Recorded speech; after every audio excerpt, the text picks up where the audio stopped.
Watching Kyle's unboxing videos again? Yeah, he always finds the coolest...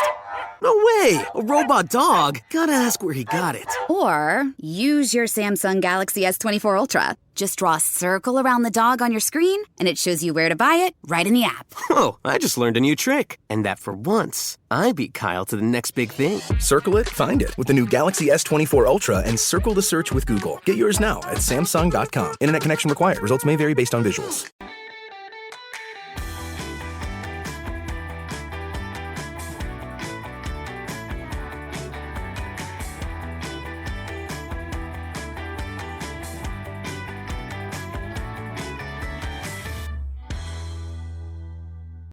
Okay, so for anybody listening, I think you can also catch up on this one. Apparently, I've managed to catch up on some other people's Twitter spaces.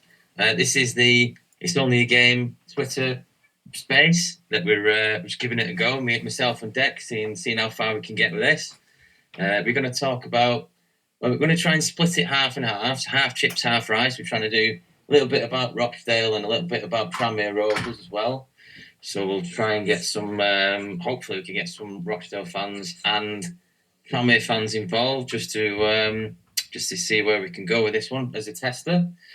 Right, okay, so welcome Deck, obviously, well, our usual co-host Deck. We got myself and Deck. Jimmy and Matt can't make it, unfortunately. I think they might be busy doing all kinds of different things as well. How are you, Deck? You okay? Yeah, not too bad, Greg. Quite happy to be the rice in that half and half. Once it's fried rice, none of that boiled rice muck. But yeah, not too bad, mate. Bit of a long day. We've got the snooker on in the background. Ronnie O'Sullivan's in 65 inches of 4K glory, and he's just slotted a lovely blue home into the bottom left pocket. So yeah, my evening's not going too bad, mate. How are you? Yeah, super, not too bad. Apart from the inevitable relegation on the weekend, but not too bad.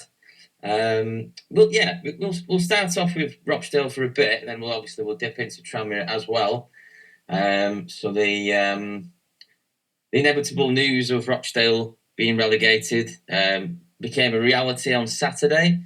We got beat by Stockport County away from home 1-0. It's a derby, really. It's a bit of a rivalry playing Stockport. We played them in the playoff final a couple of years ago at Wembley, and they beat us then as well. So there has been a bit of a rivalry there, you could say. But yeah, it was awful, really. I mean, you've gone through this yourself, Dick, obviously with Tranmere. How did it come about with Tranmere in terms of the situation, the game that you got relegated? Who did Tranmere play that made you inevitably go to the conference? Who was that one? I can't remember. That's a cracking question, and I knew you were going to answer that, and I've been fumbling around trying to find the answer. I know we got beat last game of the season at home to Bradford, was our relegation from League One. I think off the top of my head, it was Gillingham, but I'm just going to double check. It was an away game. I'm definitely not Googling this. It's a non-league. But we've been on a bit of a torrid run. Obviously, prior to that happening, it was kind of inevitable as well. Quite late on in the season, similar to yourselves, really. Just not a nice thing to go through. No. And I think, obviously, in the moment, I mean, you've kind of kept us up to date, rightly so, on the pod and obviously in our group chats and things about how you're feeling as a Rochdale fan. And it does, at that moment in time when you go into non-league, it does feel like your whole world as you know it is kind of ended. And I think half of that, I could be wrong, but I think half of that is kind of the fear of the unknown, if that makes sense. Am I under the impression that Rochdale will bounce back at the first, sort of call of asking? I'm going to be honest with you, probably not. I think if you are to do it in, a fairly respectable amount of time, I'd say it could be similar to us, sort of the 2 to 3 season mark. And I think as fans as well, obviously you will go into it being kind of the big fish in the small pond. There are big teams down there now as well, arguably more so than when we were in there. But you will attract signings, and there will be players that will kind of look and think, right, well, I can go to a bog standard League Two outfit and say that I'm a Football League player, or I can sign a deal at Rochdale, a respectable club, fairly well backed, and I've got a chance of being part of something. So you're not going to kind of be turning away decent players. There will be players that will want to come and be a part of that journey, and whether that's at the first season coming straight back, or whether that's down to 2 or 3 years down the line. The one thing I would say is the quality of football is either very, very similar to League Two, or there's then a massive difference in terms of the bottom kind of maybe third of that table. It's kind of a league within a league, if that makes sense. And I think in the first season to be kind of mid-table, pushing on to that top third, I would say is kind of a realistic kind of aim for yourselves, and then to kind of be kicking on from there, really. But how obviously are you feeling? Obviously, you will have spoken to a lot of Dale fans. I know, obviously, being a Dale fan kind of runs in your kind of family's blood. That's the general consensus around the ground and around all of the WhatsApp groups that I'm sure you're a part of, apart from the obvious of being very disappointed. Yeah. So I managed to catch the last half hour on iFollow, on the iPhone on the telly. It was just a bit. I don't know. It was. I think we just lost for words sometimes, because we sort of knew it were going to happen. After certain different situations throughout the season, it wasn't like, oh, that was unlucky. There's been quite a lot of a string of different circumstances that have led to this relegation. I don't think it's been one where I think all Dale fans can say, as a team, in terms of consistency and results, we probably do deserve to go down. I think we do deserve to go down, but it's almost, I think they've all everybody agrees that we do deserve to go down in terms of results and consistency and not being able to win and things like that. We haven't scored enough goals and defence hasn't been that great. But I think it's the day-to-day runnings of the club that reflect how we are on the field sometimes, because previous season, I think it was when David Bottomley was the chairman, all different things were going on, and then we had Morton House, that issue, and it's almost like the club tried to obviously they put everything into stopping the takeover, but I think it was it's like the only way you can describe it is if it's like if a house was on fire and you extinguish the fire, but what is it that remains almost? It's trying to, there wasn't much of a foundation left. I mean, there was in terms of the fan base. The fan base is good and the Dale Trust and things like that. But in terms of the energy and trying to put this fire out, so to speak, it's what was left of the club in terms of, after all that, it was trying to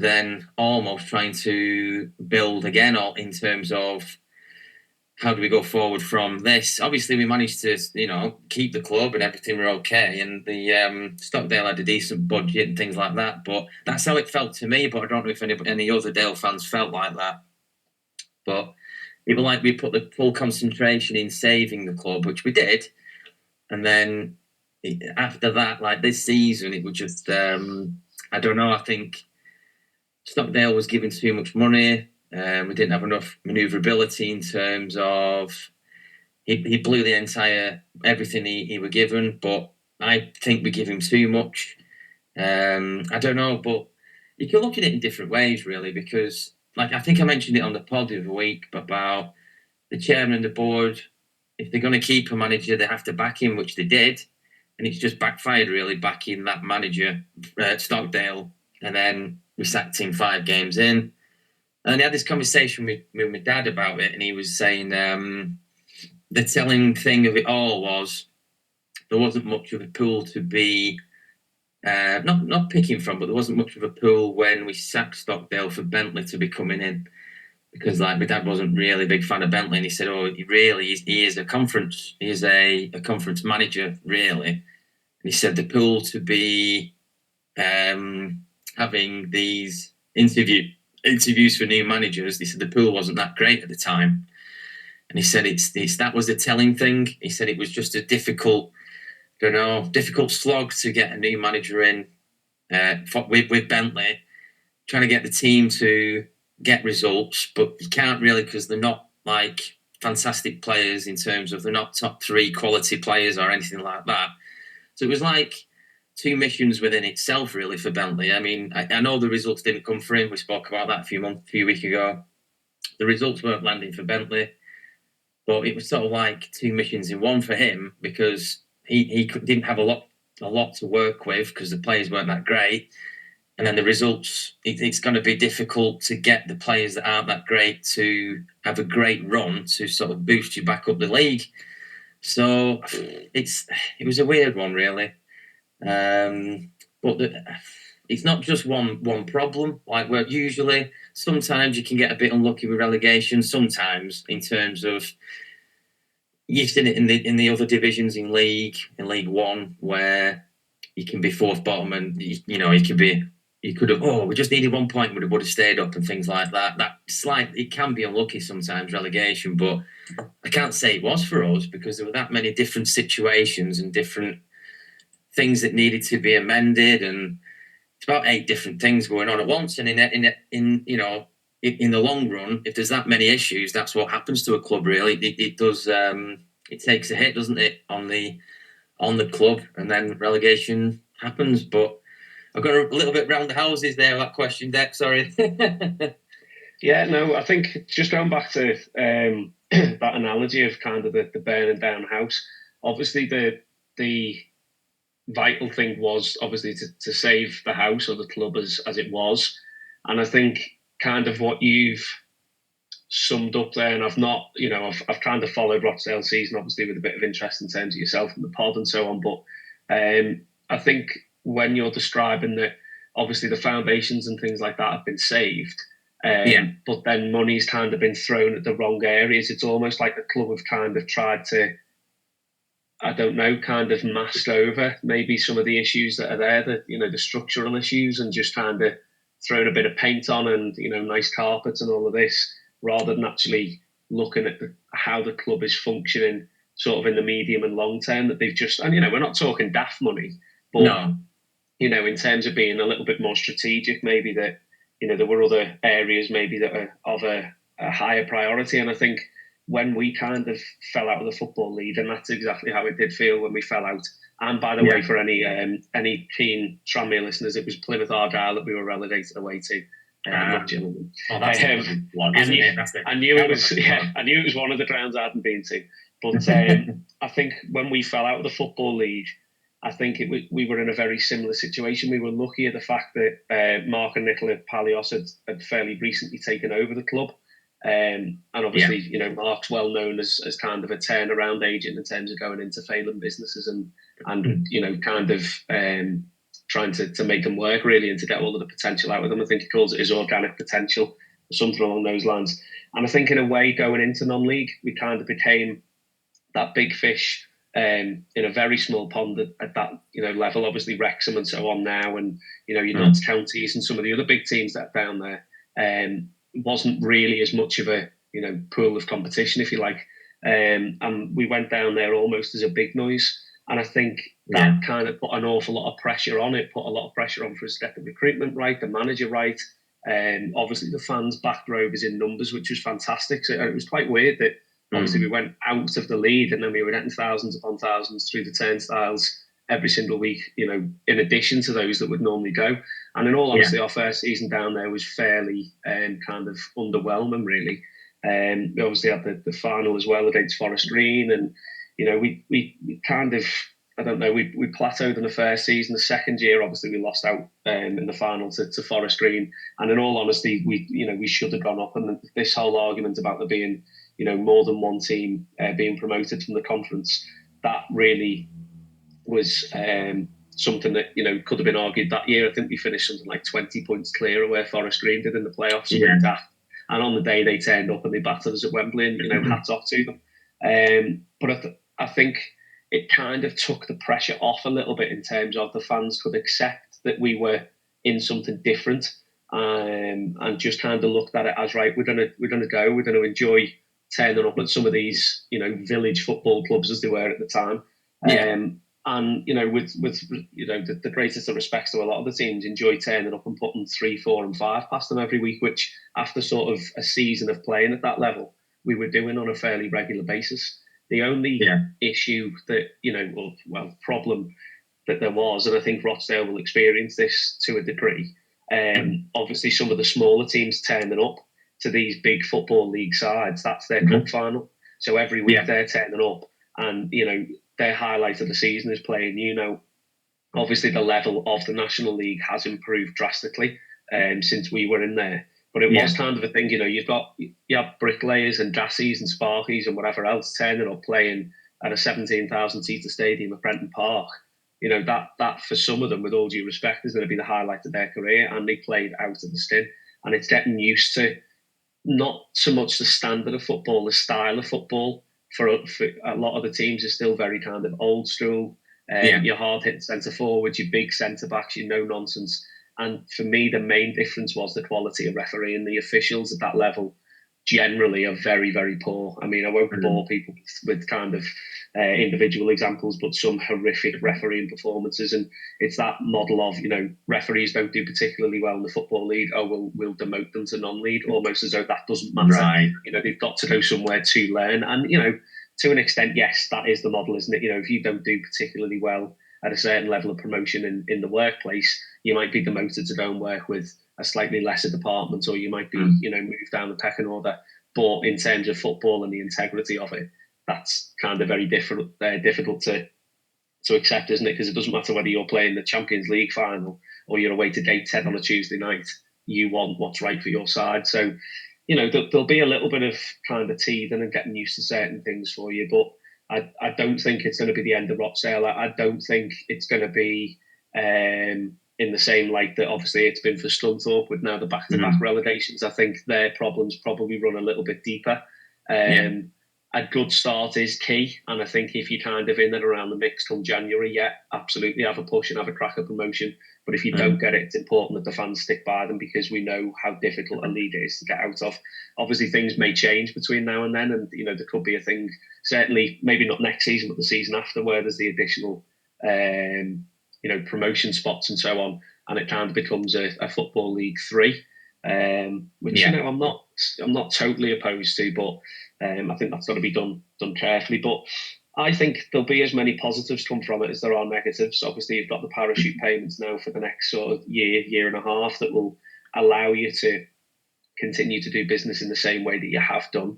I would assume, I could be completely wrong, but I would assume obviously the fan base will remain relatively loyal, and I wouldn't expect massive drop-offs in terms of home attendances. Obviously, there'll be some away teams who will bring maybe 30 or 40 fans, so you may notice a little bit of a dip in revenue there.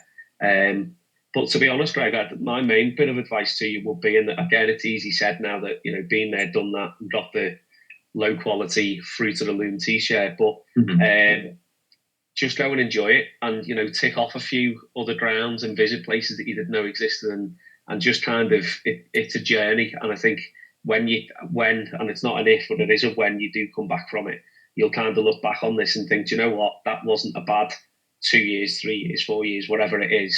And it'll get a little bit of momentum and a little bit of a feel back around the club as well, when you start to kind of learn how to win and you become that kind of competitive side again. So, I'd be looking, obviously there are a lot of negatives and, financial implications and things like that on the club.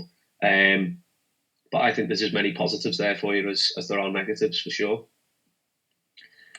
Yeah, it's interesting. It's I would say, I think we've only got so many players contracted for next season not left, but within their contractual agreements and things like that. So it's nice. I'm trying to pluck positives from it, which is, I didn't have any positives on Saturday come 5 o'clock, but I have the past few days. I'm just trying to think of, it's a clean slate for us to be able to get fresh players in that, the bulk of the players that we've got haven't been performing very well at all, really. So that would be a clean slate in terms of hopefully getting new players in it's a chance. It's a chance for new players to just show themselves and have an opportunity. I know it's not classed as, obviously it's not EFL football or anything like that, but you might get some good, honest working footballers to think, oh, I'll have a go at that, and we might get a few honest ones in terms of that. What else is there? Like you mentioned about the fixtures and things like that, there is actually a few decent fixtures that I am looking forward to, which, again, all in all, trying to look at being relegated to the National League, you have to look at something, you have to look at some sort of positive. So I think York away will be good. York City away is usually a good away day. We've got the rivalry with Oldham. That's going to be back in a league fixture, so to speak. Halifax away is usually a good away day. Years ago, we played them years and years ago, 2000, 99 onwards possibly. Who else was there? Altrincham aren't too far, so that's within an hour's potential drive. Filed as well. They look good for promotion. Chester are in third place. That could be not so much a derby, but a nice little fixture as well. You are, unfortunately, though, looking at how their season's kind of pitted out, you're going to miss out on the fantastic pastries of Kidderminster. So if you fancy a back-to-back relegation, you can sample some lovely half-time snacks there. I'll do it for the pies. Yeah, I'll do it for the pies. Yeah, absolutely. But yeah, I think you're right, Dick. You've got to somehow, in any form of life and anything that goes tits up or anything like that, you've got to try and plug the positives. I mean, there aren't many, but I'm looking at the away days. I think that's one of the main things. And still seeing your mates at the games and things like that, that'll never be taken away from us, I guess, in terms of the camaraderie. Every fan base has got that. Tranmere have got that. Oldham, Wrexham, whoever, everyone, Blackburn, they've all got the camaraderie and the routines that you have to see your mates in the pub beforehand. That'll never go away. Well, hopefully, touch wood. I mean, it has done for Bury and a few other clubs in the past, Macclesfield, but hopefully that never goes away. But that's the key. That's the key thing, isn't it? In terms of when August turns up, you've still got your mates and your family to go to these games with. And it's still a fixture, and you still. Nothing. There might not be a lot of change in terms of that. Do you know what I mean? It'll just be not in the EFL, and the unknown. The unknown is a bit of a.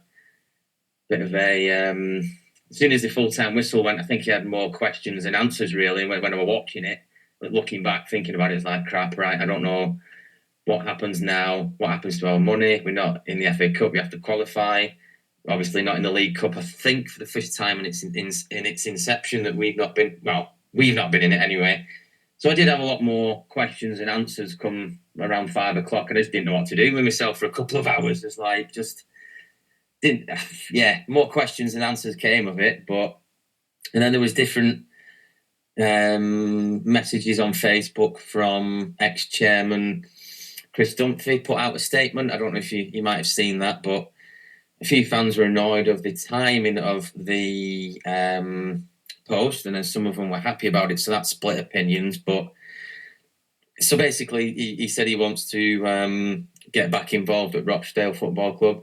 This is Chris Dunphy, he was the chairman when we were in League One with Hilly and doing well and things like that. So he's expressed a desire to sort of come back a little bit. So some Dale fans were saying it was bad taste to time it precisely of the second that we got relegated, and then some of them were saying, "Hallelujah, brilliant! He wants to come back." So that really did split opinions as it came in, and then we've had. It's a time of high emotion, isn't it? It is probably a bit of an oversight, and maybe not the best time to kind of put that out there. But at the same time, for some fans who are a little bit disheartened, and as you were saying, a lot of more questions than there are answers. Maybe there's kind of a little bit of reassurance there, that things will be okay. Because to be honest, Greg, the time that we spent in the conference, and I felt all of these things, the exact same emotions that you're kind of sharing now. And I'm just looking at some of the listeners here. There's a couple of lads that I know from the game, Paul. And Matt Nayland as well has just tuned in. I think obviously they will have seen a lot of the success in the 80s and 90s, But for me, I started going in the 99-2000 season. So obviously we had the trip to Wembley. I was a little bit too young to kind of experience that. But post that, bar a couple of cup runs and obviously giant killings, your Southampton comebacks, Liverpool, obviously playing them in the quarters, Everton and so on. Apart from that, there's been a couple of maybe promotion runs. But apart from that my kind of time as a Tranmere fan has been very kind of underwhelming. There's been no take out the last sort of 8 or 9 years until those back-to-back relegations and that time in the conference where we kind of hit the reset button and kind of just started enjoying the whole rigmarole of going to the match again and starting to, as I said earlier on, starting to steamroll teams. That gave us a real platform, and to be honest, was probably the most enjoyable spell of being a Tranmere fan to date. I mean, obviously, I hope that there's a lot more success like that in the coming years. Obviously, this year has been a bit of a write-off as well, but just see it as that opportunity to kind of kickstart something new. And you kind of reborn through the ashes like a phoenix, and you come back a lot stronger. That's my hope for you anyway. It's interesting because I think they've come out with a statement today, Rochdale, just saying that they have something about I don't know if they've had a meeting with Dunphy or something. They're open to negotiations or something like that for him to. There was something that it was brief, but it was a quick post that they put out there. But it's not a bad thing in terms of if the club are trying to rectify problems, like if they can highlight them and go, right, hold my hand up, we need to change something here. You can't really fault them for that. I mean, a lot of the fan base aren't particularly overwhelmed by the board or the chairman, but if he's willing to put his hand up and say, right, we need to move forward with something else here, what can we do? He has to look at different options, and Dunphy coming back, I don't know, as a board member or as something to give them guidance of how to get the club to how it used to be, I guess, even if it's just, I don't know, top half of League Two, we'd be happy with that, eventually, let's just say if we can coast in League Two and come back and coast in League Two, we'd take that. I mean, we can, looking at League One, that's an absolute pipe dream, really, in years to come. But if we can get into, I don't know, the middle of League Two, we will, back again, we'd take that. But I think it takes people, if they can, hold their hand up and go, right, we need to do something, we need to come up with something here. And you can't really blame them.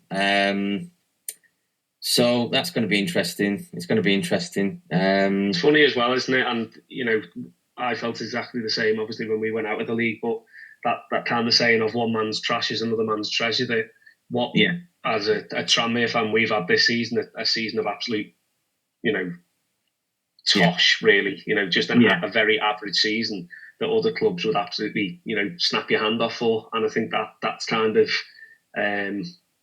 the way of the world, really, isn't it? I've kind of been moaning in the group every week when we've been stuttering to 1-0 wins or, that kind of thing and how poorly we're playing.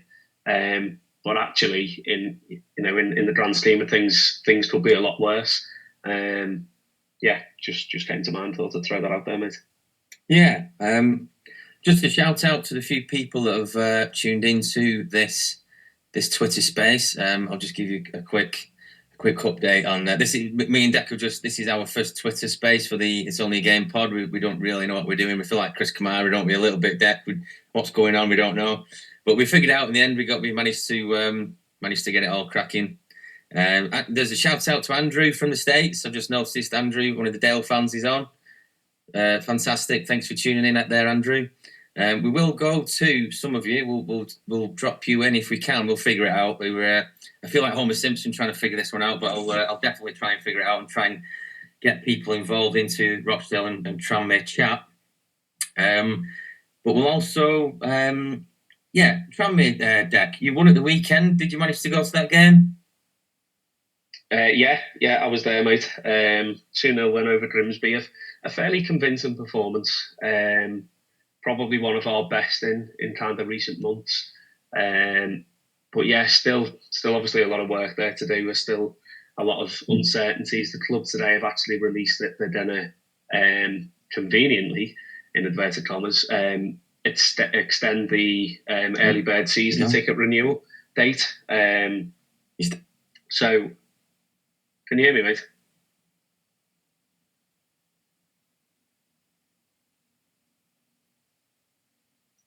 Don't know what's happening, Jeff. No, I'm kidding. I think you've gone there, Dec, for some reason. It's gone pretty quiet on my end anyway.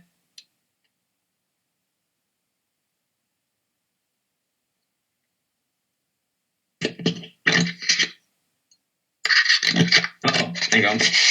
Oh, I can hear you now, Dec. Oh. Like the Peter Kay sketch, you know, on the buses with the walkie-talkies. Yeah. You're back. I can hear you now. I'm back. So a fairly convincing 2-0 win. Still kind of miles off where we should be, but, you know, positive signs going into next season. I think it would have been interesting to have known whether there was any potential new managers in the stands watching, because some of the performances from some individual players, shall we say, were kind of considerably better than previous weeks and months. Still by no means a finished article, and I think it's very, very clear to see the areas in which we need to strengthen for next season. I think it's actually easier to talk about the areas that we don't need to strengthen in. Positives, a goalkeeper who I always pronounce as Hewlett, but I know that that's not correct. Welts, I think his name is. I think for me, he's maybe starting to settle in a little bit more. Is he strong enough to be number one next season? Probably not. So a goalkeeper is required. Back four that started on Saturday, Bristow, Davis, my head's gone. Cogley and Turnbull, would I be happy with those as we're starting back four next season? Absolutely.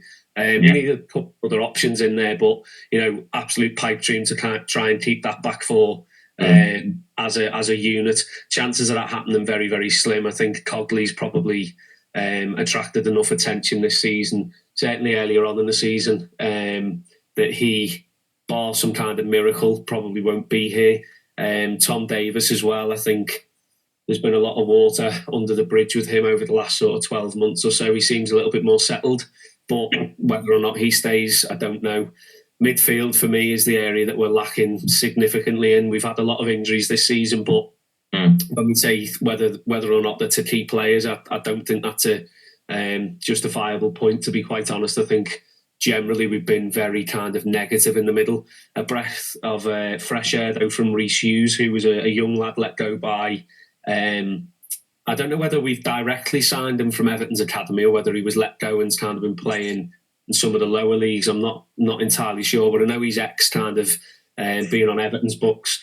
He showed a lot of glimpses during the start of the season, then kind of fell out of the squad a little bit, and went out on loan to Chester, I think in January, could be a little bit after January, and was playing very, very well, scored a couple of goals, was getting assists, lots of man of the match performances, and he's kind of come back into the squad in recent weeks and has been that breath of fresh air and has been the player that we thought he's got the potential to be, certainly for next season.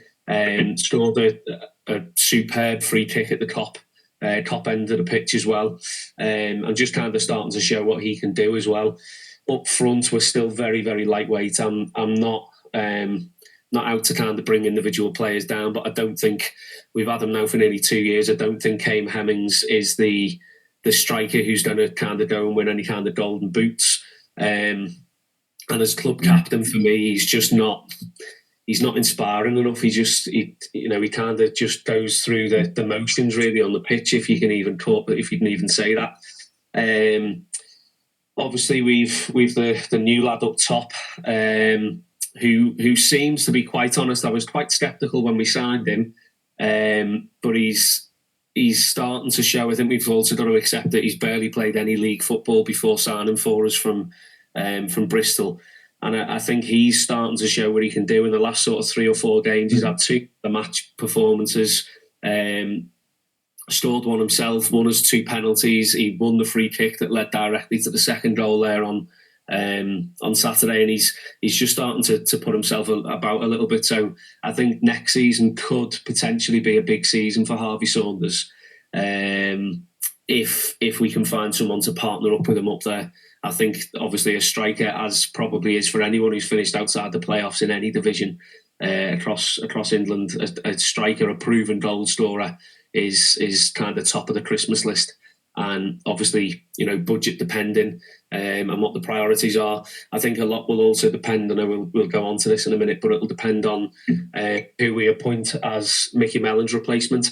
There's rumours going about that Ian Dawes, who's kind of stepped in as caretaker now a few times, is going for it permanently. I probably wouldn't be particularly happy with that. I think we've got to look at the bigger picture and see that he's been behind the scenes when Mike Jackson was there, then he was there when Keith Hill was there, then he was there when obviously Mickey came back. And, have any of those reigns been successful? Arguably not. And the common denominator being the backroom staff, that's not taken away from his ability. But I kind of think, we've sacked Mickey, and next season's got to be a fresh start. And for me, that includes the majority of, if not all of the back end staff. Obviously, there's been a few rumours about the Man City coach, the under-23 coach. BBM. BBM. And we're not talking about the old BlackBerry phones for anyone who's trying to get me BBM pin or anything like that. You can hit me up on MSN. But I think, chances of him, peeling away from City, personally, I would say slim. But then it depends his kind of career ambitions are. Is he happy to kind of hang around youth football the way he has been, or is this kind of a, with all due respect to our club, a stepping stone? He comes in and potentially does a good job for 12, 18 months and goes on to something, high League One, low Championship.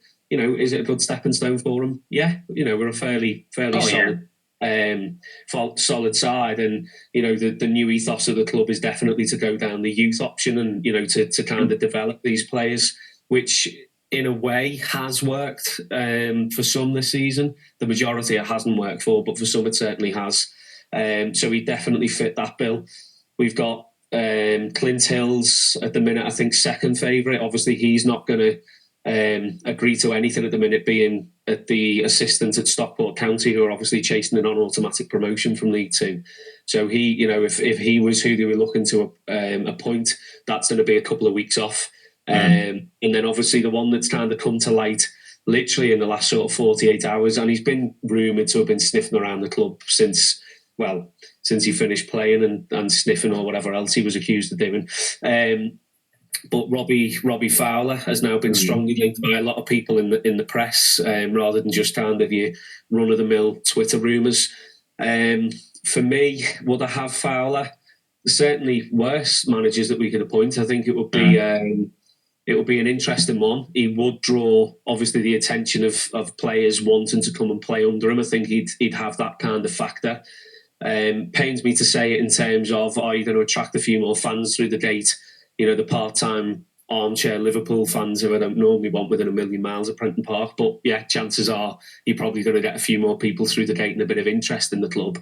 And you would hope that, if you've got the likes, go back to Harvey Saunders for a couple of seconds, where he may get you 10 to 12 goals in a season, you would hope with, Fowler kind of managing him and coaching him, that, he could get the absolute full potential out of young players like that, or people who have been proven goal scorers in the past who maybe had a little bit of a dry patch in the last 12, 18 months, who would be more feasible for us to sign. So he was fairly well respected during his time in Australia. I don't think we can kind of judge him based on his time in the Indian League.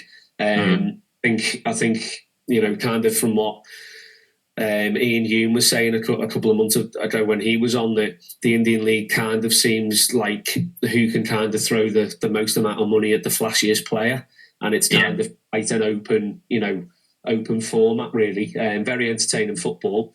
So yeah, I don't think I'd be fully opposed to that. There's a lot of people saying online that because they've extended the season ticket early bird, renewal thing for another couple of weeks, that would suggest that maybe they've agreed terms with somebody, but that's not going to be announced. So that would maybe indicate towards someone like Clint Hill, maybe post playoffs or post kind of promotion with Stockport. but it's still very, very open. I mean, it in a way it is concerning that it's taken so long to appoint, but we're safe. We're not in kind of a relegation strap or anything like that. We were never going to go and get promoted or creep into the playoffs. So as a business decision, it was probably the right thing to do to wait to appoint somebody. Fans' perspective, it's I don't know, not lazy, but I think the lack of communication with the fans at the minute is kind of getting a lot of people's backs up. I know that season ticket sales are through the floor. There's a lot of people basically saying, you wouldn't buy a house if you didn't go and view it, kind of thing. You're not, telling us anything about next season, but you want us to, part company with our hard-earned cash, and the season ticket prices have gone up. There's a lot of things going on, and I think for Mark and Nicola, this is without doubt their biggest managerial appointment to date. And I think obviously bar Mickey during the first spell, and I mean to an extent, your mate Mr. Hill kind of did what he was brought in to do, and to get us in playoffs, despite the fact that he managed to piss a lot of fans off. I don't know whether I can say that on Twitter, but he does that. He does that. He did it at Rochdale. He rubbed people the wrong way. Forbid us being fickle or anything like that. But generally, I think it's safe to say that Mark and Nicola's appointment of managers hasn't been great so far. Is this a new one? Absolutely it is. If we start poorly next season, our season could really go, balls up. And it's absolutely crucial now that we kind of kick on from early on in the season. And I think having that manager in place, certainly for day one of the closed season, the second that transfer window opens, we need to not do the Tranmere thing and actually appoint early doors and get people in, get bodies in. Not rush signings, but not be kind of trying to find a gem in the bargain bucket kind of thing 2 days before the window shuts, which is where we've kind of found ourselves in the last few transfer windows. But yeah, on the whole, next season, big season for the club. I think it will kind of show the fan base what the owners are wanting from the club. Some people say they can afford to go up, or they don't want the promotion. I don't buy into that. But have we maybe spread ourselves a little bit too thinly in recent seasons? I've touched on this on the pod in recent months. I think we have. It's great that we do all of the the community aspects and everything else that we do as a club, and that's fantastic, and makes us proud to be Tranmere fans that we do all of these fantastic things. But being brutally honest, all of those things were kind of happening when we were successful in the conference, and obviously the promotion from League Two as well. Those reasons, all of the community side of things kind of happened anyway, because people were wanting to be involved in the club and wanted to be part of something because it was we were being successful. So I think maybe the priority now needs to shift back to the pitch, and if that happens, and if things are going well there, all of these other fantastic things that the club does for the the local community, and with this, and we've got a gaming centre, and we're a leading club in this and that and the other, that will all kind of come naturally. And I think next season, certainly to get the fans back on side, the kind of old school ones that'll be there through thick and thin, getting beat 6-0 or winning 2-1 or whatever it'll be. I think we've really got to kind of refocus back in now on the football and ensure that is the priority going into next season. Absolutely, Deck. You've made some really good points there. I'm just looking at the Twitter space. We've got quite a few. 1, 2, 3, 4. We've got about 8 people in the Twitter space. I'm just going to try and figure this one out, how to invite people if they want to talk. We'll jump around from Rochdale and Tranmere in the next few 20 minutes or so, what have you. We've had I'm going off on a tangent a little bit, but we've had a few representatives of the Rochdale fan base on different radio channels today, which is I'll just try and invite to speak, see if it works. That should work, hopefully. One of the lads from the Alldale Aren't We podcast. I'm not too sure if you can hear us there, lads. I don't know if did you have a good obviously it's not been very good that we've relegation and things like that, but did you have a good session on the radio this afternoon, on the media even? Yeah, I think it's been good for us. Obviously, we've managed to get, the points out there and trying to speak about things as much as we can, surrounding the club at present. The media attention the past few days has been weird, but great. And I suppose it's, in one sense, it's really sad that it has to come to this for people to speak about us and see what's been going on with the club. But I think it's also, like I say, equally just as good that we've been able to speak about the things that are affecting the club at the minute. Yes. It's. Did you go to the Stockport game at the weekend? I did, yeah. Well, I live in Stockport, so that makes it even better for me. Oh, of course. I forgot you did. I was just saying to Dec, I managed to watch some of it on the iFollow, but I don't know how the fans. It was. I don't know. It was gut wrenching, really. It was gut wrenching watching it because I couldn't be there, but it must have been even. To play Stockport, local rival, they relegate us for the first time in 102 years. There was so many different subplots to this, unfortunately, wasn't there? But I'm assuming all the Stockport fans were rubbing it in, or what were they? Were some of them okay, or was it mostly a bit of a... What, really? I couldn't... I think it's because the atmosphere was so loud in the Dale end. I couldn't really hear them, but I've seen videos and snippets of people putting stuff up since on social media. They were a lot of them were rubbing it in, to be fair, and there was a bit of banter going between the railway end and the away fans. So it made for at least an interesting afternoon, if you call it that. I mean, what you saw on the pitch was horrific.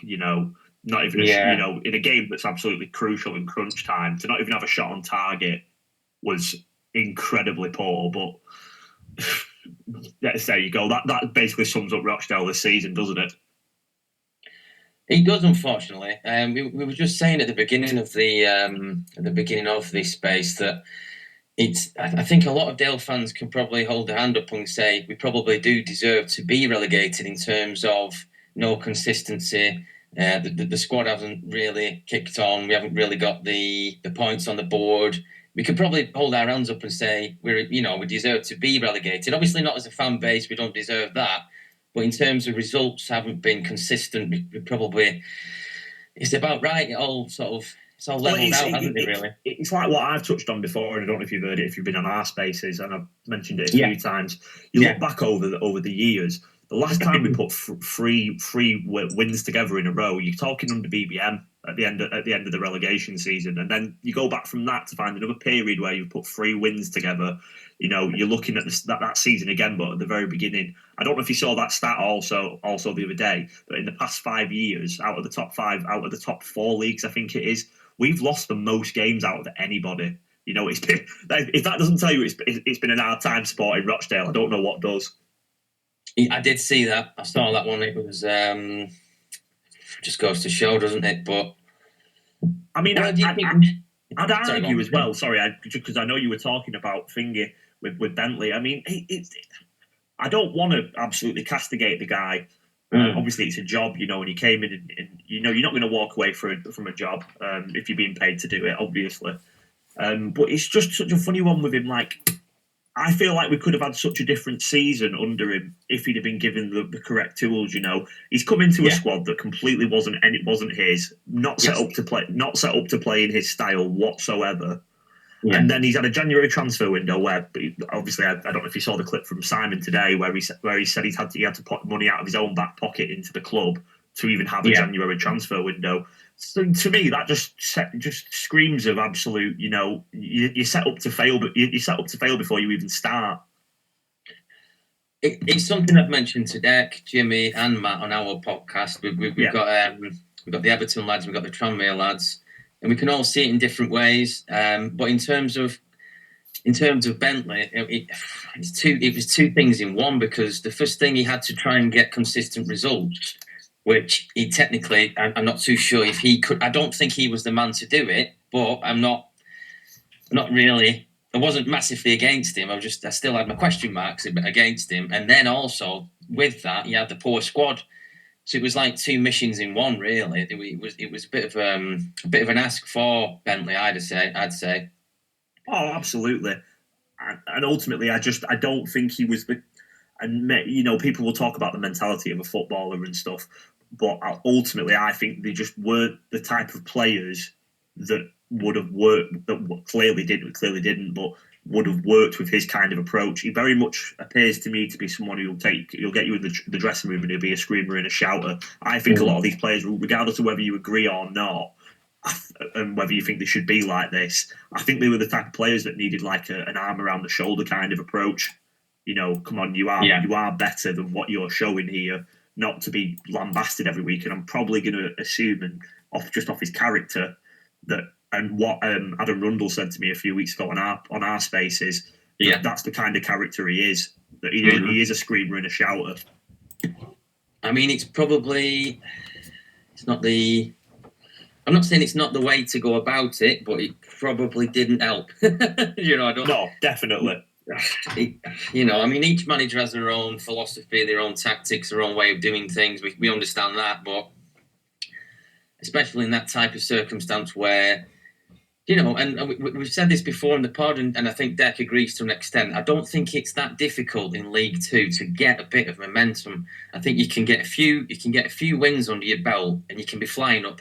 I know we can say this about Gillingham. Like Gillingham have had a bit of money bumped into them. That's easy to obviously point out and things like that. Money does help, but if you look at they've gone on a decent run, and it's not took them that much to just be out of the ship really. But I think you can do that in League Two. I think it's not completely out of the question to get a few wins together in League Two and just get out of there, get out the muck and the mire really. But it seems. I mean, look at Stockport, lads. I mean, they were kind of mid-table and kind of cruising a little bit in January, and they've obviously they have spent, but you're absolutely right. I think it is a case of you get 2 or 3 kind of wins or good results under your belt, and suddenly you're the informed team and the team to beat. But just going back to what you were saying there about the management strategies as well, it's interesting because the season obviously where we dropped as well. Mickey Adams, I think it's pretty well reported from a lot of the players, a lot of the senior players that were at the club at the time, that he kind of came in with that attitude of, I'm going to shout ball and scream until someone listens. And that had the exact opposite effect as to what you'd want, exactly the same as what you're saying in terms of your predicament, that, players, I'm not a professional myself, I'm not even good enough to play amateur football, but no player goes into a season thinking this is an easy kind of wage to pick up and wants to go into a game and to get beat. Obviously, you have the times where you question as a manager lost the dressing room and that kind of thing. But I think on the whole, players go out, their livelihood, it's their kind of pride that they want to go out and do well every single week, and to kind of have that very old school manager, the fact that everything else in the game has moved on so much, and players have access to psychologists and this, that and the other, and we're talking about people's welfare and, down to the last calories to what players are eating. And then you've got someone on the touchline shouting and bawling the odds at them. It doesn't really mix now anymore. And I think that kind of managerial style's kind of gone. The players that would respond to that aren't really in the game anymore. It's just an interesting comparison, really, that obviously you felt the same with kind of your managing this season and kind of the way in which it kind of happened for us to an extent. And again with kind of Keith Hill with Scunthorpe, he was that kind of old school shout on a touchline and call people everything under the sun. Has that worked for him in the last sort of 12 to 18 months? It hasn't, and I think that's kind of where we're starting to see the shift maybe in kind of managerial approaches and styles.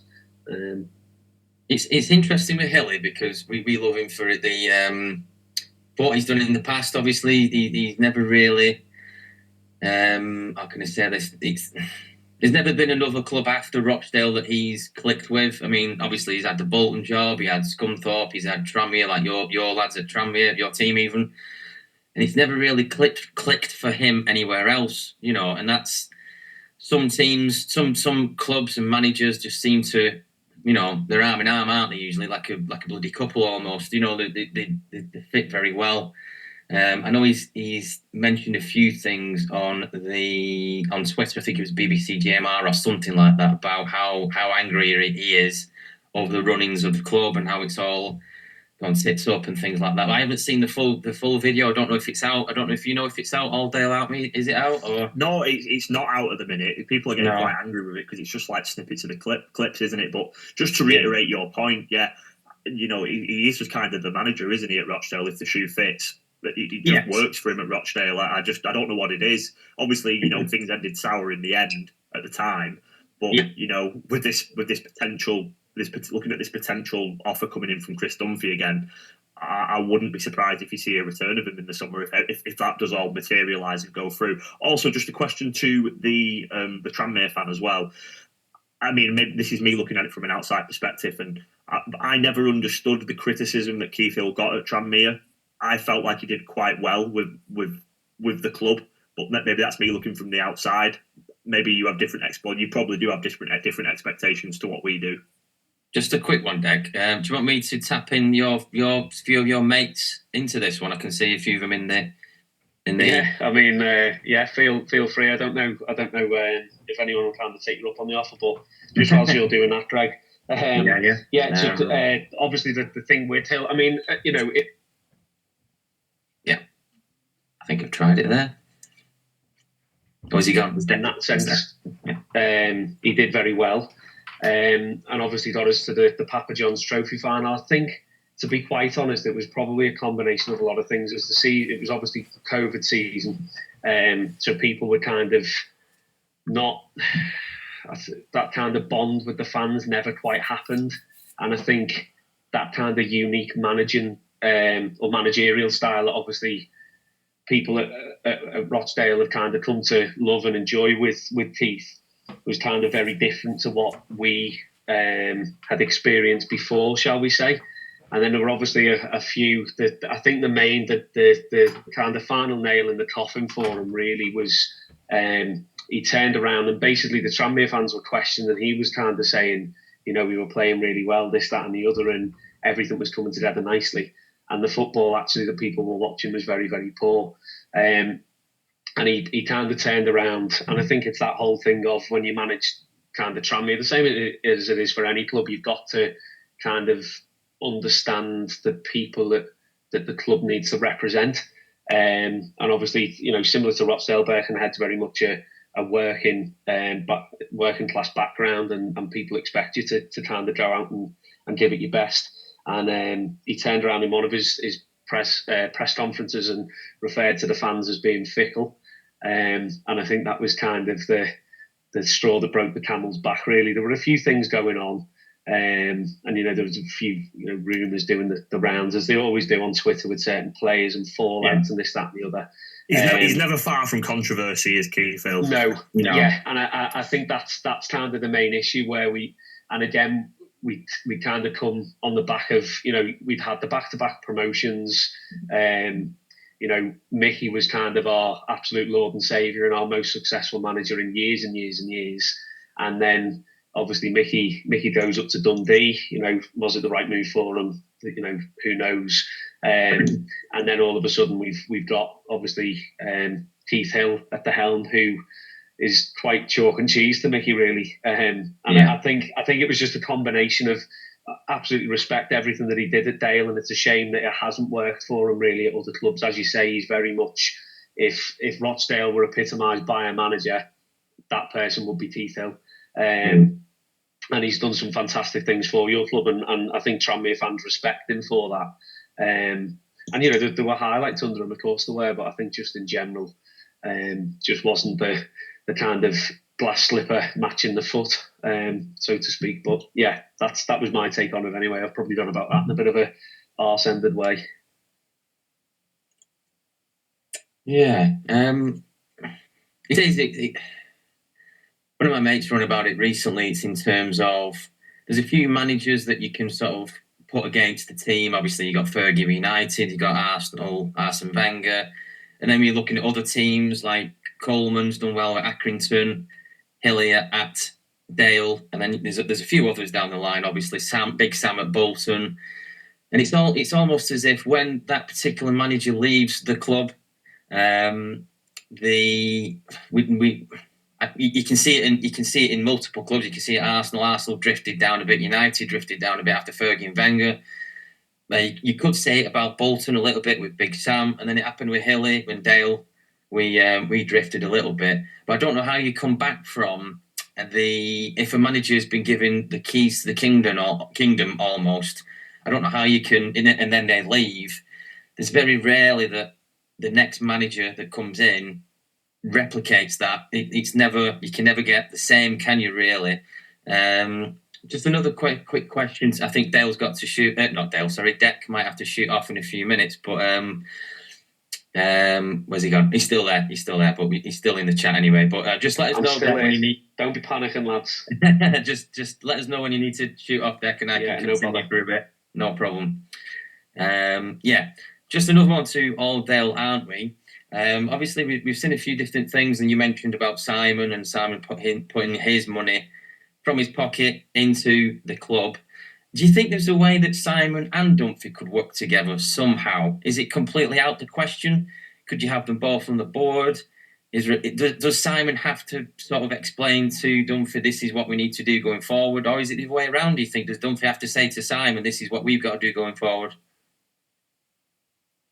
I think there'd be a scenario. I think that would be the ideal. Well, I don't know. Maybe not the ideal scenario, but for me, I can't see a scenario where Dunphy will come back unless he's head honcho again, right? And he's got complete running of the football club. I would assume, off what I can guess and feel like he'll probably want to bring his own team in, his own background staff and all that. And the murmurs and the whispers for the past few months have been the fact that a lot of our current board do want out from for a good few months, from what I can understand.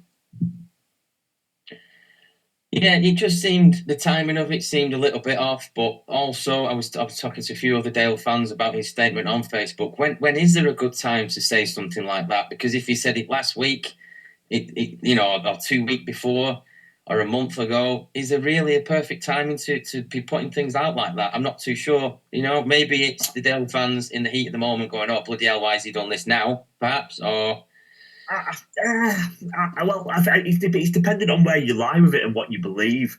The word was that he obviously tried to engage with the club months back, midway through the season about all this, but the board weren't entertaining the idea of or coming to any form of agreement on where they wanted to go with the settlement and moving with the club. And it just depends where it all lies now. Again, we're at a different time again now. The board have been under immense pressure the past few weeks from, I'd say, a good 70% of the fan base now. So maybe their stance has changed. Maybe, like I say, maybe they do. Maybe they don't want to work together as a team now. Maybe it is a simple case of, well, let's recuperate what we've put into it. And if someone's willing to give us that, then we can move on and let them come in. I was explaining nearer to the beginning about there's quite a few things that we need to probably amend. You could say we need a new manager. You could say we need a new captain. You could say we need 2/3 of a squad or maybe more. I don't know. We definitely need a new captain. Yes, that's definitely one of them. We need something going on in terms of the framework of the board or the chairmanship. Where do we start first, do you think, on all of this? Well, ultimately, like I say, this is obviously my own personal opinion. Everyone is different. I do feel like Simon and co, what a great job they did in, staving off the hostile takeover, and I will never, ever fault them for that. They stepped in at the deep end when we needed it as a fan base, and no one else was there to do so. But this is their first rodeo, as it was, in a management in a management capacity of a football club.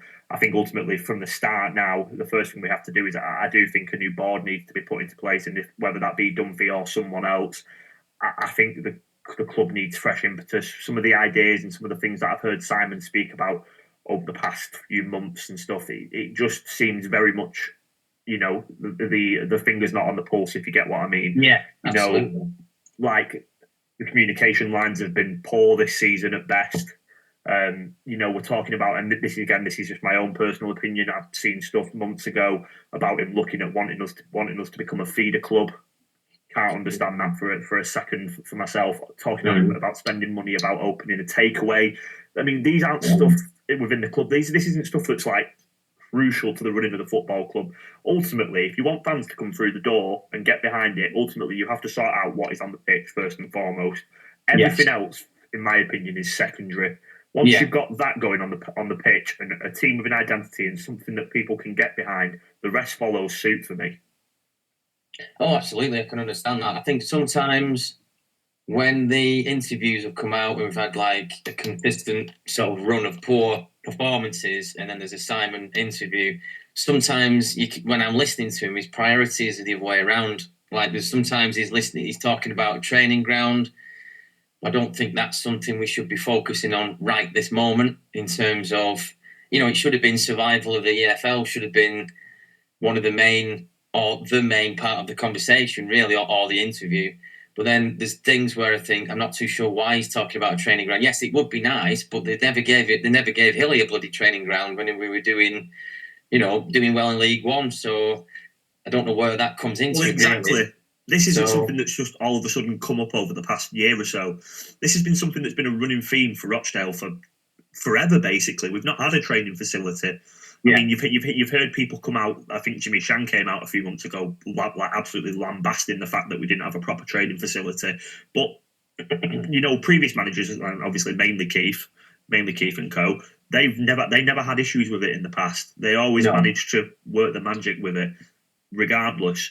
It's not a number one priority. Obviously, now I know they have said that they've managed to acquire the services of Platt Lane now for training, which is apparently a much better facility for them to use. But it's like I say, it's not something completely out of the blue, is it? We've moved training grounds numerous times over the years. First and foremost is, like you say, is sorting out what's on the pitch and trying your absolute hardest to keep us an EFL club. It is, and I don't know. I found it very unusual that priorities seem to be elsewhere for some reason, and it never seemed to be. I don't know if the focus had gone from it all, or I don't know what it were. But I was surprised when I were hearing about training grounds, and then I just thought, well, I'm not listening to this interview, and I just turned it off because I knew it weren't the answer really in the right here, right now. What wasn't the answer? I don't know. I've been trying to explain to Deck and Jimmy, and they've experienced relegation with Tranmere to the non-league, and they've been telling me about the different scenarios that they've gone through in the conference with some of the teams that have come to Prenton Park only turn up with like 14 fans, things like that. And some of the away games really are a culture shock in terms of the away games and the environment that you're in and the refereeing decisions and different things like that.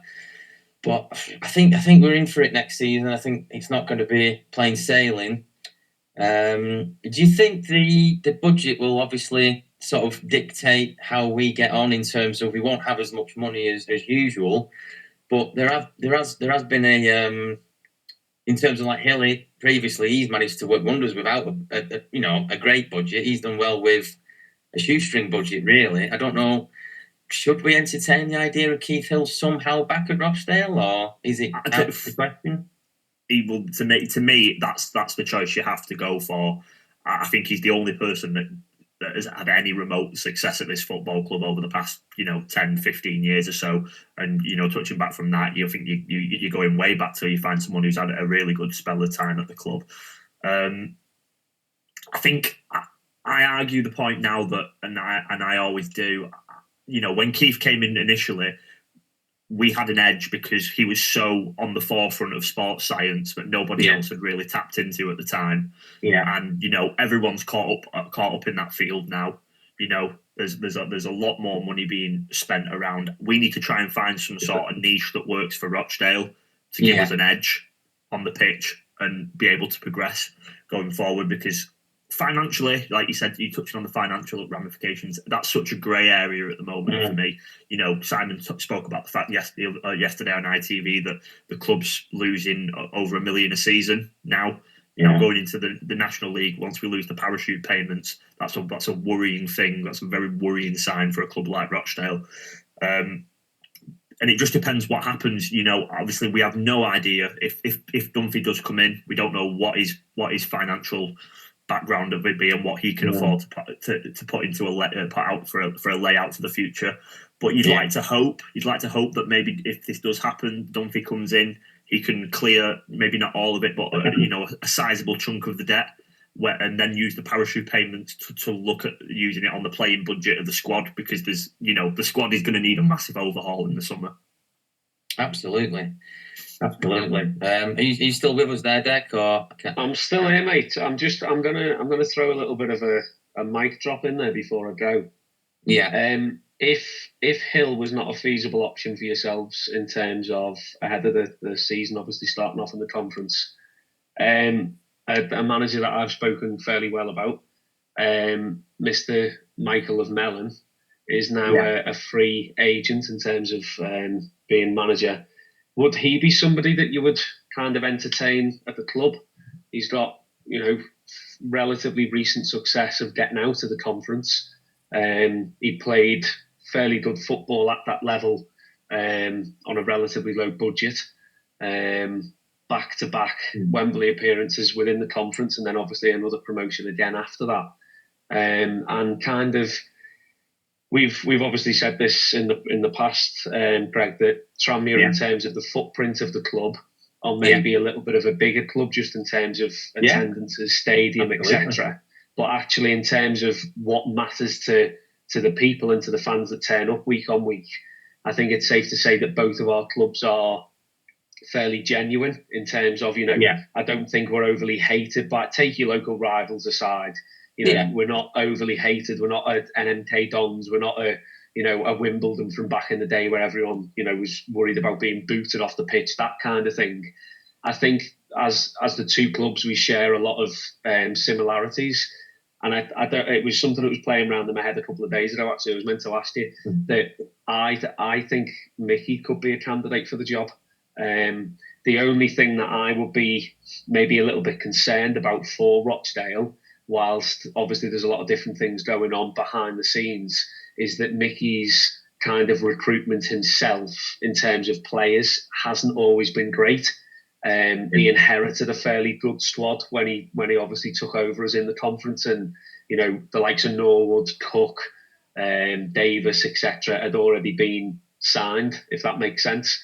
But I don't know. I don't know whether is he somebody that you would entertain at the club? Would he be kind of on par with Hill, or would he be someone that you'd obviously want to avoid? He's not been particularly successful in arguably his last two appointments. Didn't do particularly well in Scotland, and obviously was quite underwhelming coming back at Rovers. Is he someone that you'd entertain? I mean, I would. I mean, I think I'm hopefully there's a few more Tranmere fans left in the chat, hopefully, but they might be able to get a few of them talking shortly. But I would entertain the idea of him, because I think the point of where we are at this point in time, I think we have to be open to a lot of different scenarios and suggestions and managers and outcomes and board members and all that kind of stuff. I would entertain the idea of Mickey Mellon. I don't know whether he would come to us. I'm not too sure if it's much of a pull, Rochdale. We're not the most attractive proposition, and that's me who's been going 27 years. Luckily I can say that, but we're not like a Bradford, you could say. I mean, I bloody hate Bradford, but how many fans turn up each week and things like that. I'm not too sure if he would come to us. I'm not too sure what anybody else thinks. I don't see him as an actual a reasonable shout that we could get. I think he's kind of out of our league of what type of manager we could bring in. I'll be honest with you, lads. I've only got 1% battery left here. It's not enough time to explain the dichotomy of my relationship with Mickey Mellon, but I wouldn't wish him on you, because I love Mickey Mellon. I love him for all he's achieved with Tranmere, but I like the thought of him more than the reality. I just think he's incredibly negative. He plays incredibly boring football. As Deck said, he's not the best with recruitment. He inherited a lot of good players when he won promotion with us, and the bulk of that squad carried us through the double promotion. So I wouldn't wish him on you, lads. He's still a club legend, and if I was in his company, he wouldn't have to buy. Battery's definitely just gone. I don't know if he's still I think Paul was going to say something along the lines of that Mickey wouldn't ever need to buy a drink at Prenton Park, and I think that's important to remember, that obviously everything that he'd done in spell one is kind of how the true fans always will remember him. Obviously, it was a bit of a risky appointment, and it's that thing of you should never go back, which I think has kind of bit a lot of people on the backside. But Yeah, if you can get Mickey of kind of spell one, fantastic signing for you. If I mean, this is bit of a random one to throw on you, but as Paul said, then if you kind of get Mickey of kind of round two at Tranmere, I don't particularly think it's what would be needed. But yeah, I'm going to leave you on that bombshell, lads, if that's okay. Yeah, no problem. And I'll catch you. I look forward to hearing the rest of the conversations, and enjoy your evening. Cheers, Deck. We'll be in touch next week. I think Paul's still with us. Possibly. No, he's reconnecting. Yeah. He's found the charger. Right. Yeah, no problem, Deck. We'll speak to you soon, pal. We'll keep going. Nice speaking. All the best. Yeah, I'm not too sure if you're still there, Paul, by any chance. He might not be. Never mind. We'll try and tap you back in shortly. So yeah, we're still talking about Dale. We've been trying to juggle between Tranmere and Rochdale just for Deck as well. Deck's just gone for the evening, and we'll see him in a few weeks back on the pod. Just to tap back into the Dale scene, is we've got a few more Dale fans on, and it's quite topical, the relegation. I think I might have mentioned earlier, but we've only got a few players contracted for next season. You've probably seen the list. Do you think that's a good thing, or do you think it's a bad thing in terms of, is it the case that it is a clean slate, or is it a bit of a concern? Do you think that there's a minimal on the list for next season, do you think? I find it mad to believe that, because when I look back at the summer, I always felt like Stockdale had signed everyone down to quite long contracts, but clearly that's not been the case. I think in a regard, I think it is good because it gives us that clean slate to work with. We can kind of put our own stamp onto it and go again with that. I think a majority, I can't actually remember most of the players that are contracted, but it's more the ones that are contracted that we don't want here anymore. Players like Cameron John, for example, reportedly our highest earner on $2,500 a week. He's not played a minute's football for about 6 months. He's nowhere near the standards required. I think that's going to be one of our biggest issues in the summer, is trying to offset all the high earners that we don't really need at the club anymore. Even your Landells, your Cameron Johns, those kind of players that are still contracted for another season at least. If we can kind of got something sorted with that, and I do hope that we have got some sort of relegation clauses in these contracts. I hope we've at least been smart enough to do that, just in case, that we've got some sort of options we can take with that, because I don't know who's going to come in and buy Cameron John when he's on $2,500 a week and he's basically made very little appearances and has been an absolute disaster, really. It's interesting because I was talking to a few Dale fans about something slightly off topic, but we haven't really got a lot of sellable assets. We've obviously, like Ethan Brierley's one for, on that level, you could say, and he's a fantastic player.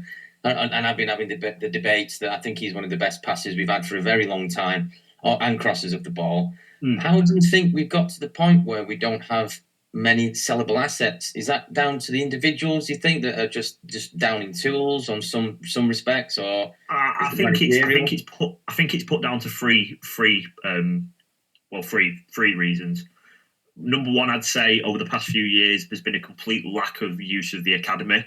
Over the past few years, under Robbie, it was very, very cautious to ever dive into that kind of market.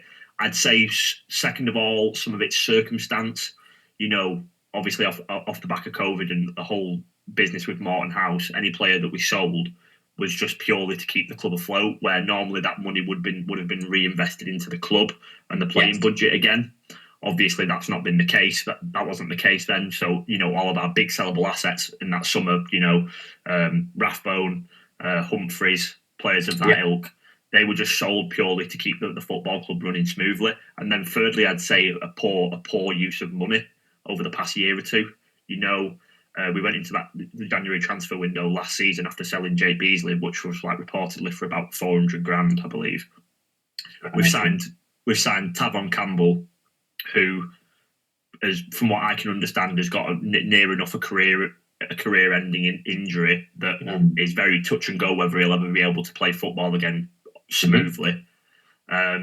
Which was apparently the most expensive fee of that window. We've reinvested it in a player like James Ball, who fans absolutely hate now, and equally in who was the other one we signed in January? I can't remember. Oh, Charman. I believe we spent good money on Charman as well. For someone who came in and played a few minutes appearances towards the end of last season, started somewhat in the team this season. And then as soon as Jim Bentley came through the door, was seen to be a sellable asset from the club and was sold off back to AFC Fylde. So the use of money has been really poor, and I think that's obviously had another impact on the club and the financial ramifications to the club as well. There's another thing as well. When we talk about Charman, one of my friends from my uni days is a Darlow fan, and he was talking about Charman, but he was talking about Charman before we signed him, and he was like, "Oh, he's a great player for this division. He's doing quite well. He's one to keep an eye on, and he won't be at Darlington long." I never really considered that we'd ever chip in and go for him and get him, really, because I think Bradford are in for him and somebody else, definitely Bradford. But then he's a little bit shocked how it's all turned out, because he thought that he would have kicked on. But I don't know if you can't really. It's not all down to Charman in terms of. Sometimes it is, sometimes it isn't. But I don't think it was down to him as an individual. I think I don't know where we stand with Charman in terms of is it the managers that were trying to sort him out and get him on the field and figuring out what to do with him, or is it the individual? I don't know. I think it's a few different fields with Charman. I mean, I'm not going to touch on the rumours that are around it. I'm not going to go into that. No. But I think obviously ultimately he was signed by Robbie Stockdale. I think that's why we got him, because of his influence from the northwest. I think that's ultimately how we ended up at Rochdale. He was, like I say, he was Robbie Stockdale's signing, and couldn't really get him out on the field early on in the season, apparently due to injury and whatnot. And then obviously, Robbie's gone. Maybe it's a million and one factors. Maybe there's a bit of homesickness going on there, all sorts, etc. I mean, I know he's obviously not. He's only moved to Fylde. I don't know. I think obviously, given again, you're touching back to the financial problems around the club at the moment. I think it was a case of the money that was offered to us, considering what output we'd had for him, was probably a bit too hard not to say yes to, really. Yeah, I think that might be. I think that might be actually. It's because I was trying to. We mentioned a few things that have obviously gone wrong this season and pre-season, and obviously the takeover situation. That was the foundation of, you could say, of this eventually. But is there anything that you can pinpoint specifically as one thing where you go, that's where the this is where it all sort of snowballed into relegation, or do you think it does stem back from the bottomly times? Or I think all of it plays a factor, but I think there's points within it where it could have stopped. Yeah. For me, obviously everything that happened in the COVID season and the relegation and Morton House, really didn't help the club. Transfer embargoes, but we got through last season. We weren't spectacular, we weren't great. But whenever it really looked like we were in any danger, we pulled away from it again, and we just about did enough to have a stable enough season in the end. For me, where the problem lies is one of two things: is that at the end of last season, there was wide reported rumours that Stockdale wanted the Hartlepool job. Yeah. Regardless of what our stance was on it all, I don't think Stockdale should have ever been given another season. At that point, it clearly hadn't worked for me. And then to go and give him an improved playing budget to sign all the players of his own style and what he wanted to try and implement on the pitch, to then go in 5 games into a season and sacking him is just. And I won't sit here and sugarcoat it. I was one of the fans calling for him to go, but that decision should have been made in the summer. He should have been gone. He should have had someone else in. Maybe, like I say, if Jim Bentley would have had it from the start of the summer, we might be talking about a completely different situation right now. We very possibly could be, because that money, that improved playing budget, could have been used to bring players in of his style, and that squad was never set up for him. And that is ultimately, for me, where the faults of this season lie. It stems from that. It's interesting because when you look at some of the signings that Bentley had made, they're not half bad, really. Look at Lloyd. Lloyd's been a sensation, really. Oh yeah, he's been here half a season, and for me, he could very well easily be Player of the Year. Yeah. And I'm trying to think of a few more that have. Who else has he signed? Bentley, off the top of my head. Let's think. Scott Quigley, Reece Bennett, Damani Mellor. Yeah. Reece Bennett. What's his name? The lad that used to play for us, a young lad. What's he called? Dan had said, but that was an absolute farce. Yeah. That's one. So maybe it is a mixed bag Bentley appointments, and maybe they are a mixed bag. But yeah, I mean, it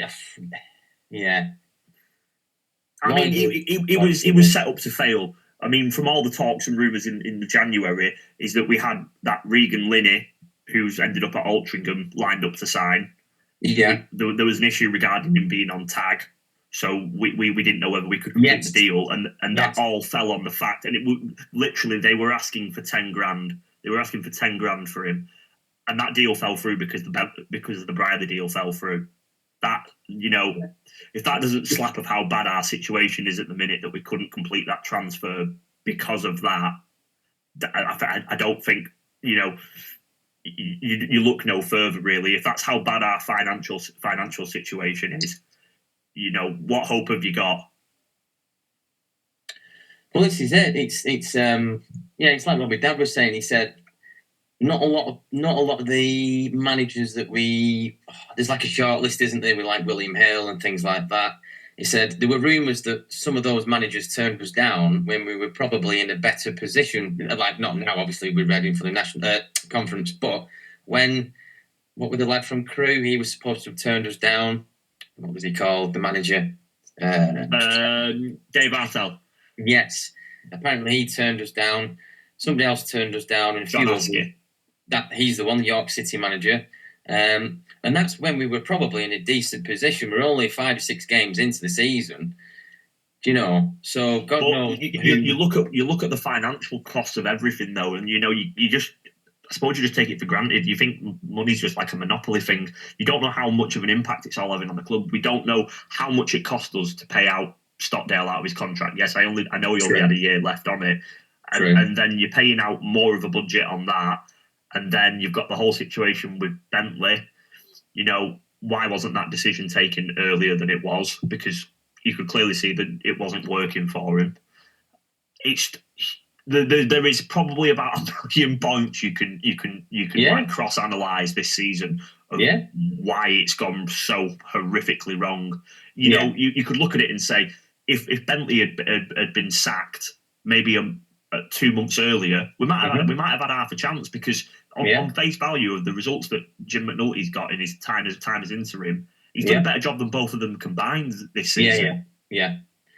I mean, I'm still not entirely sure if he's the man to go forward. I like Jim. I've got a lot of time for Jim, but I don't know if he can do it with all the different regulations in the conference. There's going to be something that I'm not going to be au fait with in the conference. There's going to be something in there that I'm not sure about, but it's going to be different regulations. He's probably going to have a tighter budget to deal with. I'm not sure if Jim's the man going forward, really, but I still like him around the club, but again, for what? I'm not too sure, but yeah. I hate going down this route of saying this because it feels just a bit cliche with us. Yeah. I feel like we need someone with some form of experience of knowing what they do at that level. We always seem to be the club that takes the punt on the rookie manager, and it's almost their baptism of fire. I don't know if you actually listened. This is what really angered me personally. Mm-hmm. I don't know if you managed to listen to any of Jim's interview on Saturday about what the board had spoken to him about regarding going into next season. Something about tactics or the way we should be playing. They're basically saying that going forward into next season, the club wants to implement a high tempo possession based strategy looking at trying to get in all the Category A youth academy prospects into the club. If that is honestly the approach we're taking, that right on face value right now, I'm sorry, and I'm not just trying to be negative. You might as well just relegate us again now, because that is never the environment in the world to try that out. The National League, you need big, strong players. I'm not opposed to having a few youngsters scattered in there, and giving them their opportunity. But if that's the approach we're going to go through, we'll get eaten alive in the National League. If we're going to try and build a squad that's 30, 40, 50% youth prospects, we will struggle like hell if that's what we're going to do. It's worked for us before, but only on the basis that we've been in a good position, sort of in League One or League Two, and we've had experienced players around them, or we've been able to, and it's never even felt like a gamble to play them. So we've had I can't think of anybody. When we brought Morley into the team, it was never like a real, can we afford to do this situation? It never felt like that. And then when you look at the other one, it just always seemed to work though. Keith, I remember a cup game. I think it was Nottingham Forest at home. Yes. And I remember rocking up at Scotland and looking at the team sheet, going, "Oh my God, we're going to get absolutely pasted here." I think he'd put Callum Camps out for like his first ever appearance, first start, and I think Joel Logan was playing at the time, and he got a result out of it, and we actually managed to beat them on the day. But it was just it just seems to be that everything Keith kind of did at that time just worked. Oh yeah, I was at that game as well. I understand. Yeah. But that were like I think it was in the Rochdale Observer or something. We had like 7 young players that were coming through at the time. I think Alan might have been one, Campsey, Scott Tanzer was another, and they were like they made like a bit of a thing about that on Sky Sports. I think I remember Colin Garlick having the shuts up in the changing room, in the locker room, and things like that, and pointing to the names and stuff. But that seems like a long time ago now, in terms of there's not many youth team players that we really get in there and we're able to get them in there, and it's not it's not like a burnt offering almost, if you will, in terms of I just don't think the environment's ever been right in the past few years to let it happen. Ultimately at the success of it all, when we were doing well with that kind of formula, we were always at a comfortable, at least comfortable-ish side in League One, where we could afford to, throw somebody in there that you'd never heard of all of a sudden and go and let them make a name for themselves. I think Stockdale at the start of the season, I think last year, I think he really wanted to. Yeah. But then just as he was showing signs that would happen, our form dipped massively, and then it's all about results again. It's got to be soul-heartedly on the results. I just don't, like I say, ultimately, I just don't think we've had that environment at all where we've had that chance to bring the conveyor belt of the next players through. You look at this season, the 2 ones that that scream out, and the ones that you hear a lot about is that Kevin DeSantos, and obviously Oscar Kelly. Kevin DeSantos has made he made a 2-minute appearance at Accrington in the Checkatrade game. And Oscar Kelly made a cameo appearance. I think it was against Mansfield at home for like 2 minutes, and that's it. That's it for us. And considering we've been a club that's been prided so much on how great our youth academy's been at blooding in players that go on to do great things, it's just absolutely dried up. And again, that plays into the financial impact on the club, because that next conveyor belt of player that we would move on and sell and get some money for, or put clauses in, it's just stopped. It's just all stopped. Everything that's made Rochdale tick so well over the years has just stopped. It's a shame, really, because even when he ran about Keith Hill, it managed to work with Keith Hill. But even with BBM, he was chucking the youth team players in. And you look at like Matheson and Morley were there. And even not necessarily the youth team players, but young players, like you could say like Rathbone were youngish, but he had an army of them really. Hilly did, and then obviously BBM had a few as well. But we look a far cry from even BBM years really, in terms of the squad he had. And you look at that squad, and it's like blimey, he had like Lund, Humphreys, O'Connell, Rathbone. We had a solid core of the team. We did. It's. I mean, obviously, it all ended a bit sour with BBM and all the whatever it were, and he wanted to go and all that kind of behaviour. But he had a good squad. We just look a far cry from anything near that. But I don't know how going forward we sort of rectify that in terms of how do we get to the point where we're at a comfortable position now, heading into the conference where we can play the youth team without damaging them. Do you know, in the long run? I think it's such a hard thing to do. Yeah. Because the National League is such an unforgiving league, from what I can understand and what I've witnessed over the years. Unless you got to a point in the season where there's nothing to play for, how you throw youngsters in that league, which is a league that's very similar to League Two again, very combative, a proper wrestle of games, physical matches. I don't know how we get that opportunity again to start that process off again, and that's where I worry, because, like I say, that was ultimately, I'd say it was probably our number one strength as a club. Oh, absolutely. We used to be able to rhyme them off, didn't we? Like Campsey and Matheson. We had loads. I can't think of any off the top of my head, but that used to be our. We pride ourselves on that in terms of a fan base as a club. I know a lot of fans. I'm not a lot of fans, and I do know a lot of fans and other clubs do that also. But when you're the size of Rochdale and the fan base, it was even more to us than anyone else. It felt, in terms of what we were achieving with these players, and obviously they were blending well with like Henderson and who else is down the road? There's like Lund and Humphreys. They're all at one point they were all blending very well, but. Yeah, it's a concern that we haven't, and it's sort of lost its, not charm, but it's lost its character, hasn't it? In terms of, that was one of our characteristics as a club, really. It's gonna be tough. And then I don't know if is it true that after a few years the funding for academies it gets kiboshed? Is that next year or the year after, or?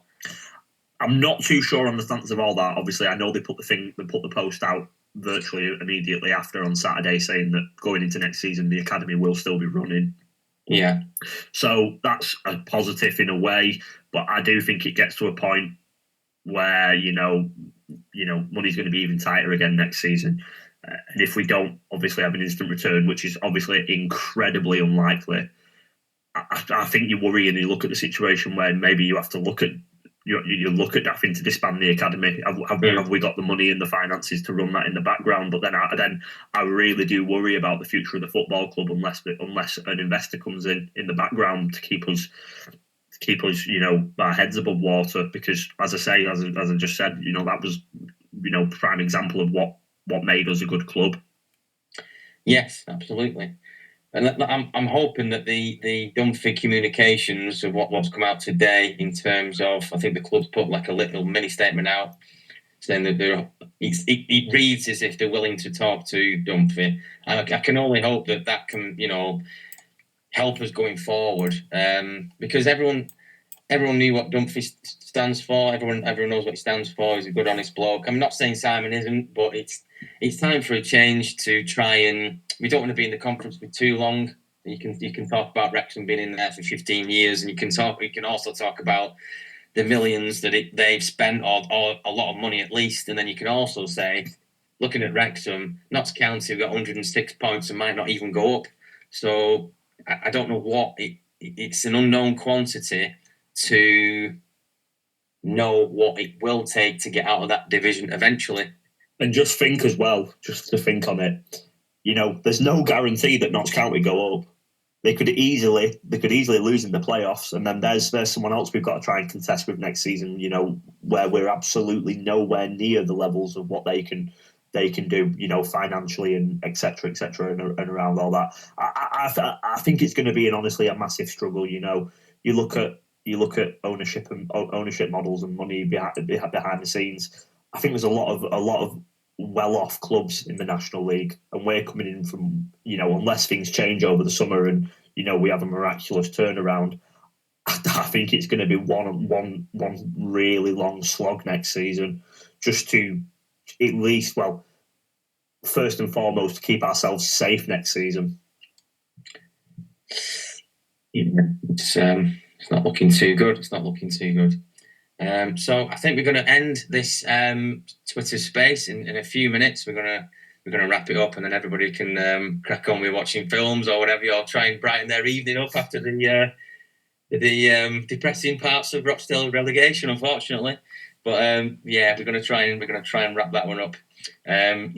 So I'd just like to thank everybody for tuning in to this. This is the first one we've ever done. We're just a little bit behind on these Twitter space and what's new and what isn't and things like that. But yeah, we're going to have you on an episode with us soon, aren't we, Thomas? In terms of we're going to have we're going to have more guests on to just dedicate to Rochdale in a few weeks. I'll get in touch with you about that one as well. Just thanks for chipping in as well with the answers and the questions as well. Thanks for joining us. Yeah, I don't know who that is, but yeah, go for it. All right, personally, I think Rochdale are a brilliant team. I reckon we'll win the league by next Christmas if we get a good manager and stuff. Yeah. Well, I'd like a drink of what you're drinking, pal. I'm not too sure. I mean, hopefully, you never know. Let's. Yeah, super. Yeah, we'll see how that one goes. We'll have the league wrapped up by Christmas. It'll be 20 points clear, easy. Hey, we can dream, can't we? You can. Yeah, You can always dream. You can always dream. Rightio. Right, okay, fellows. Thank you very much, and we'll try and do one of these in a few weeks. Hopefully, we'll have the other crew on with us as well.